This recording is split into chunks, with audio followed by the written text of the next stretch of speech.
All right, welcome back, everybody. Another episode of Orbital. This week, or this video, we've got a special guest, one of my friends from Texas A&M, Keon.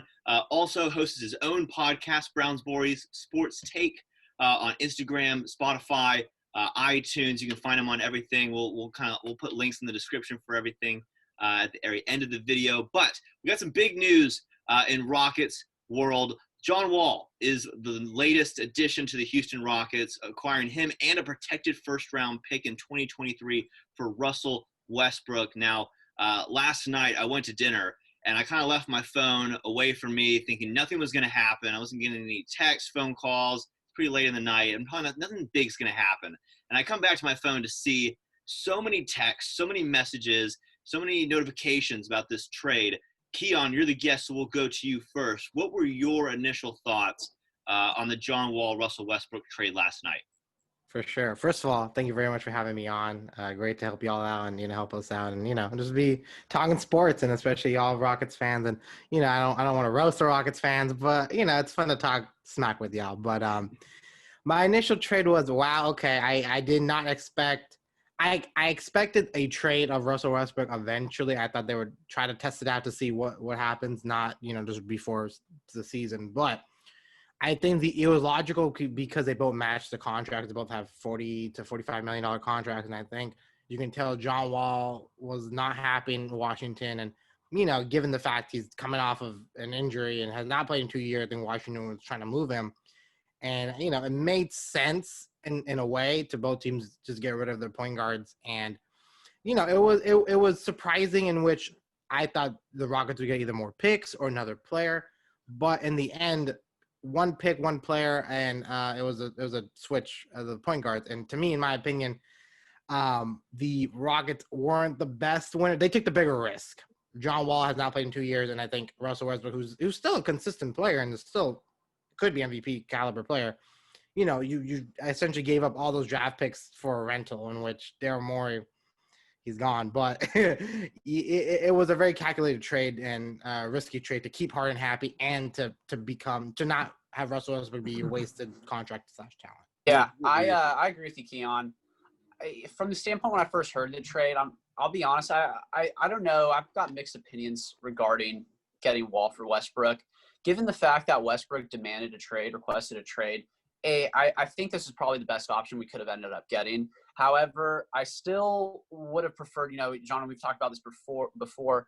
If the Rockets were going to mix it up, I said we should just run it back. But if the Rockets were going to mix it up, I would have preferred to trade for a star, more of a forward, as opposed to another ball-dominant guard to pair with Harden because, we're going through Chris Paul, now we're going through Westbrook, and now we're going to hit up John Wall, who's, like Keon said, essentially, the same skill caliber player. Contracts are almost identical. However, Wall, tore his Achilles and his ACL. I think he played like 30 games when he came back before he tore his Achilles. Averaged about like 28 and 7. So, can still distribute the ball, score the ball. I do not think, though, however, something's uneasy about me for the Rockets just because of the risk you're taking with Wall. Personally, I liked Westbrook. I hated him before the Rockets traded for him because, he stumped Harden of a easy MVP in my eyes. But I do think that Westbrook is just he not only is he so athletic, but it's like, John and I were talking about this last night. It's crazy that, he tore his ACL and MCL. Pat Beverly messed him up pretty good back, 2012, 2013. And it's like you don't even notice it now, right? So some players can come back, especially Achilles now with modern technology, can be a little healthier. So I'm optimistic for Wall. But I still don't know if that was the best move for the Rockets. But if, Westbrook said, hey, you better trade me before the season starts, then, I don't think we had a choice. At least we got a first-round pick, too, that could turn into something. So we'll see how it turns out for us. Hopefully Wall's healthy and that pick turns out something. What do you think, John? Did you like it? So I'm probably the most optimistic person in the entire Rockets fan base when it comes to John Wall. We share the same first name, and I think that probably accounts for majority of my bias towards John Wall. That is probably why I like this trade so much. But listen, at the end of the day, first off, I think my initial thoughts were I'm not as big on Russell Westbrook as Harden's counterpart, as Rourke is, or as maybe the Rockets fan base might be. I do like John Wall in terms of who can play off of Harden better. I think John Wall's the better in those two categories. I don't know about moving off the ball but I read a stat earlier this morning that John Wall, since 2012, when we started tracking not our spot up 3-pointers, has shot 38% on standstill spot up 3-pointers, and Russell Westbrook shot 29% last season. So obviously that might be a little skewed. I would love to hear what Westbrook's is since 2012. Maybe it's a little bit higher than 29%, but still 38% on standstill spot up threes is a really good number for a guy that you don't assume is a good shooter. I also think Wall is a better mid-range shooter than Russell Westbrook. Definitely, he's not going to be athletic, and we haven't seen him in 2 years, so it's going to be really hard to say, oh, he'll be just like he was before, a better defender, better playmaker, maybe a better defender. I don't know. But in terms of, I would say it's not the worst thing in the world, right? Russell Westbrook said, trade me. John Wall said, trade me. You get a pick out of it. Now, it is lottery protected in 2023, which seems bogus to me because Westbrook was playing like an MVP for half the season last year, and John Wall hasn't played in 2 years. So I don't think there should be any protection on that pick at all. But, and I think, Keon, like you brought up, you could have gotten more picks, I feel, maybe a first and 2 seconds, and just something to make it feel a little bit less empty. I mean, to get Russell Westbrook, you gave up like 3 or 4 first-round picks. Or a couple seconds and a couple firsts, more draft picks for Chris Paul, who was in a worse situation in terms of age and contract, and the contract also sucks with John Wall. So I also read this morning that obviously he ends a decade in Washington and hasn't played a single game under his 4-year, $171 million contract. So I don't think the Rockets were ever going to get a good contract for Russell Westbrook, but this does seem like slightly redundant, and you are taking a big risk. And Keon and I were talking about this before we started recording, but the Rockets now, I think, lead the NBA in guys coming off Achilles injuries, with Russell Westbrook, DeMarcus Cousins, and David Nwaba, who have all been quoted as saying, "Oh, they look amazing in scrimmages, in runs," and that's just not possible. It's not possible for all 3 of these guys to come off Achilles injuries and look like they did before the injury. Rorik and Keon, you guys can go back and forth on this one. With DeMarcus Cousins also coming off of his ACL and Achilles, what are your expectations for DeMarcus Cousins and for John Wall now being on the team? So I know they're both teammates at Kentucky. Sure. So you have that chemistry already set. The issue is also they have not both played in 2 years. Last time DeMarcus played, he was with us with the Lakers and he couldn't play. And also John Wall.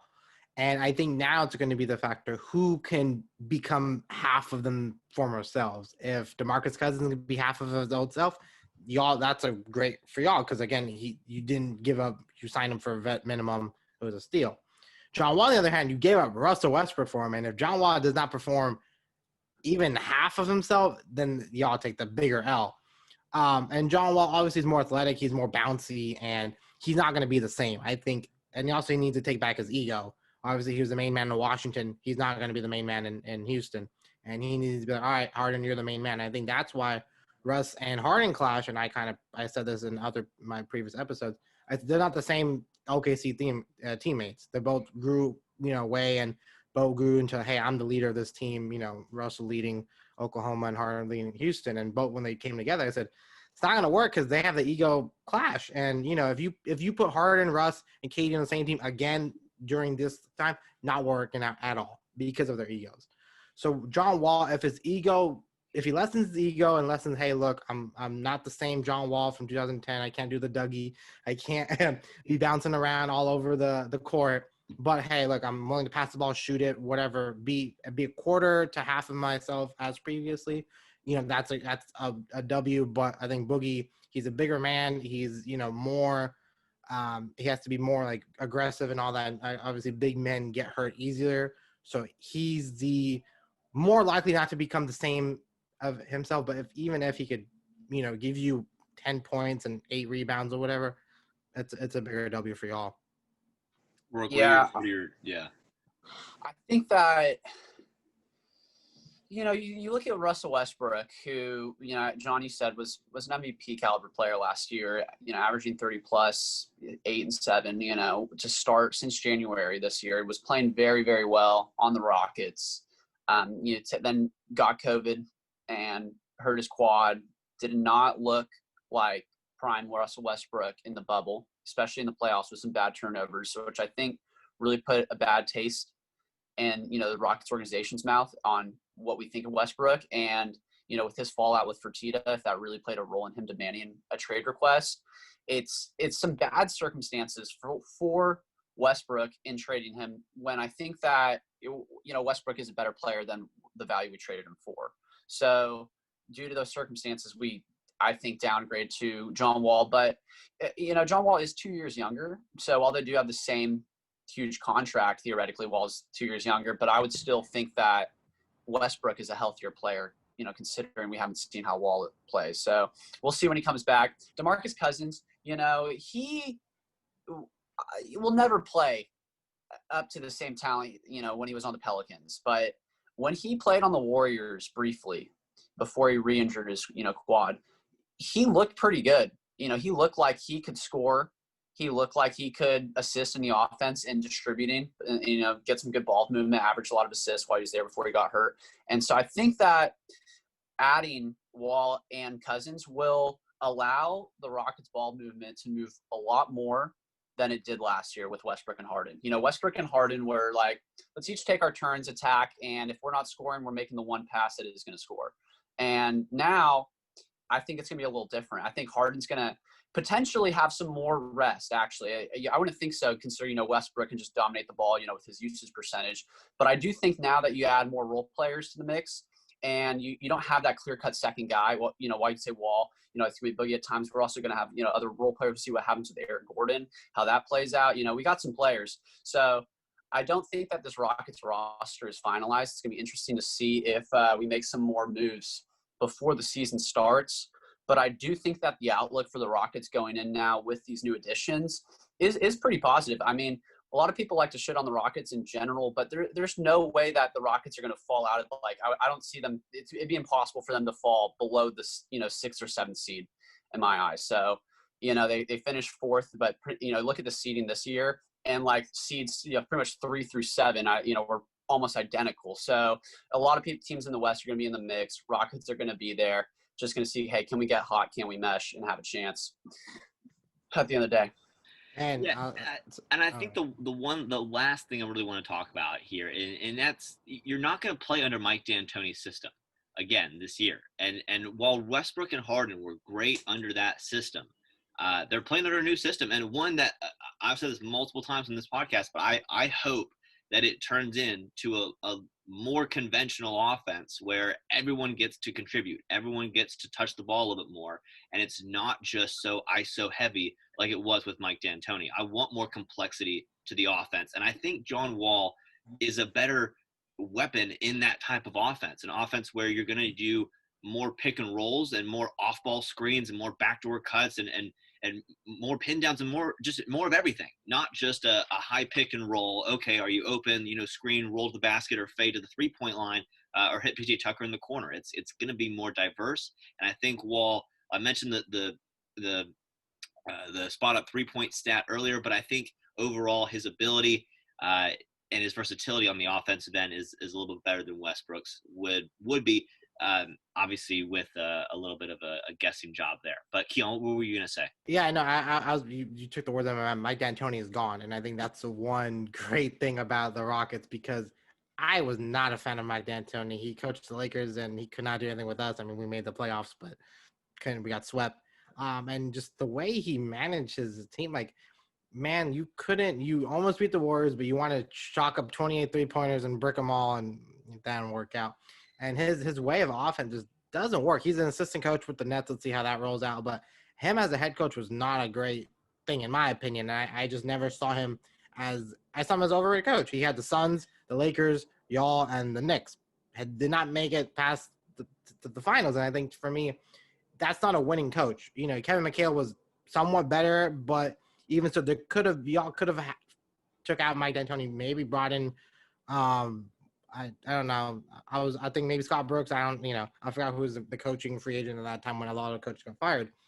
But Mike D'Antoni's gone. I think Harden's going to be a better player out of D'Antoni's system because yes, he can score. Yes, he wants the ball, but Harden, if he passes the ball, and I think, versus the Lakers, when he was passing to Rocco or PJ Tucker, House, when they were draining threes, y'all were beating us at a point. And when Harden and Russ were ball hogging, we're like, all right, we know how to shut them down. That's how we beat the Rockets in the series.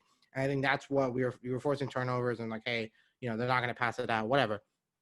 So if him relying, you mentioned on the role players and all that, and if they contribute, y'all could be a much better team, and that's what's going to rely on having Boogie, give you 8 points, 10 rebounds, having Christian Wood giving you double-double, having John Wall giving you 10 and 15 assists. Like, it's the minimum, and yes, Harden needs to score 20 or 30 points, but he does not need to overload and score 50 every night. Like, he doesn't need to do that. As long as every player plays their role, contributes minimum 5 to 8 points to 10 points and rebounds assists, y'all should be fine. But I think it's going to be relied on having the role players and the health of the role players to become, because Eric Gordon got hurt. You got Joe Green, who's coming off a foot injury. Christian Wood's healthy. Boogie's, different, and Wall too. So it's going to be a lot more who's going to be that second or third player you mentioned, Rourke, and there's not a clear sign at the moment. It's going to show who's going to, pop up and all that fun stuff. Yeah. Bouncing off of that, I definitely agree with you, Keon. And I think that, when we talk about Mike D'Antoni, though, I do think that he gets a lot of hate as a coach because you look at his coaching tenure. Yeah, sure, it didn't work out as well in the Knicks or the Lakers, but you take together the Suns, look at the Rockets. The Suns arguably could have easily won an NBA Finals. Due to the way Mike D'Antoni sets up his offense through one player, does get a lot of hate. And I don't know if that's the best option, right? But I do think that, you should have the basketball in the best hands of your players when you're playing. But you still need, like you said, role players to contribute at times because one guy can't, beat 5 players at the end of the day. So I think that, the Rockets really changed the landscape of the NBA with their analytics of shooting more threes. You look at their average three-pointers, especially in the playoffs, and they break their own record like every year, for the most threes they're shooting. And I think that when you play that style, which Mike D'Antoni was obviously supporting, you can either be the best team or you can fall flat, you can fall short, because you saw the Rockets had the potential to beat, over the last few years, we've only lost to either the Warriors, Dynasty Warriors, or now the Lakers, right? I mean, that's the only team that's beaten the Rockets. You think about it, literally the only team that's taken out the Rockets are like the Dynasty Warriors and then last year's, Lakers, obviously, who were dominant. So I think, playing that style of basketball, if you have good shooters, the analytics of shooting more threes is going to put you in a position to win any game. And if your players can hit it, or if they fall flat and miss 27 in a row, then you look like an idiot, right? You miss the finals, Mike D'Antoni, just screw him. So I do like Mike D'Antoni, but I am in support of the new coaching change, new coaching system. Seems like we're mixing up a lot of variables. So I'm interested to see how we all, come together, and hopefully, we're still going to shoot a bunch of threes. There's no doubt about that. I guarantee the Rockets are going to be still shooting threes, but we'll see how we change up the tempo this time around. What do you think, John? Yeah, I think just to kind of finalize the Mike D'Antoni, discussion there, I think, yes, he's always been a really great coach when he has a really great ball handler, right? Whether that's Steve Nash, James Harden, Chris Paul, Russell Westbrook. I feel like Sanity.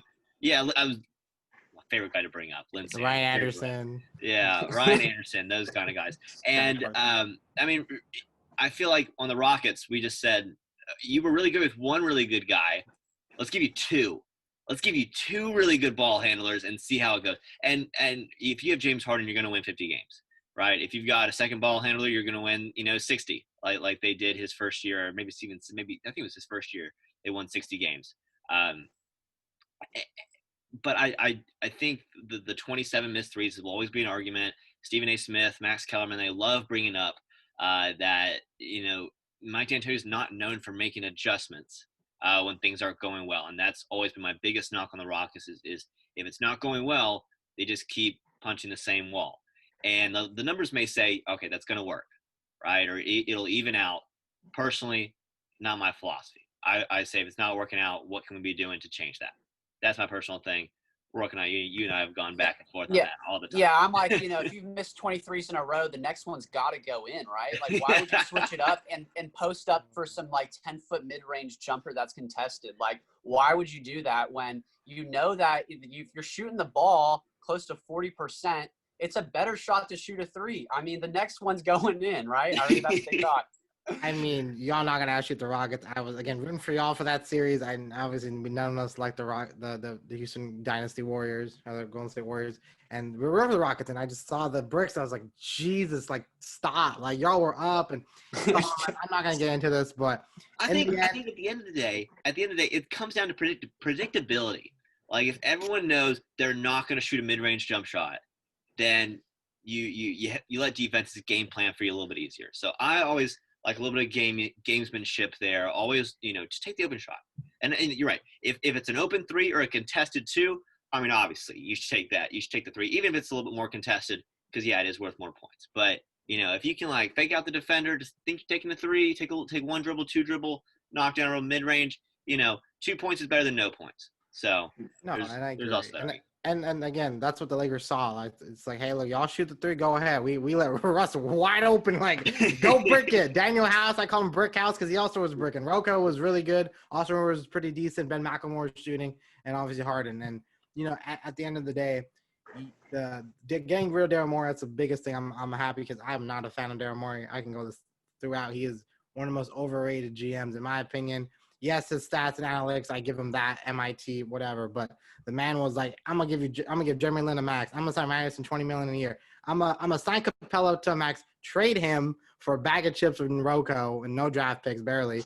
I'm gonna sign Chris Paul. No, he could have signed Chris Paul, but he traded for Chris Paul. He traded Lou and Trez and all that when he could have kept them all. Like there were some questionable things he's done. He did finesse Harden from the Thunder. That was probably the best thing he's done in my opinion. But made his career. I am not a fan of Daryl Morey. I'm happy I got rid of him. I think y'all pretty much undoing what he did essentially in Houston.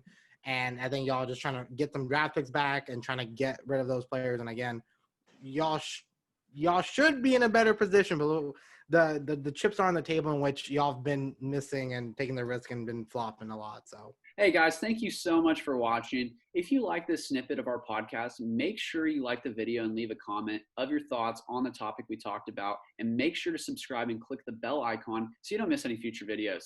Also, if you want to watch the podcast in its entirety, you can find us on Spotify, which is linked in the description below, with our Instagram and our Twitter, which you should also be following.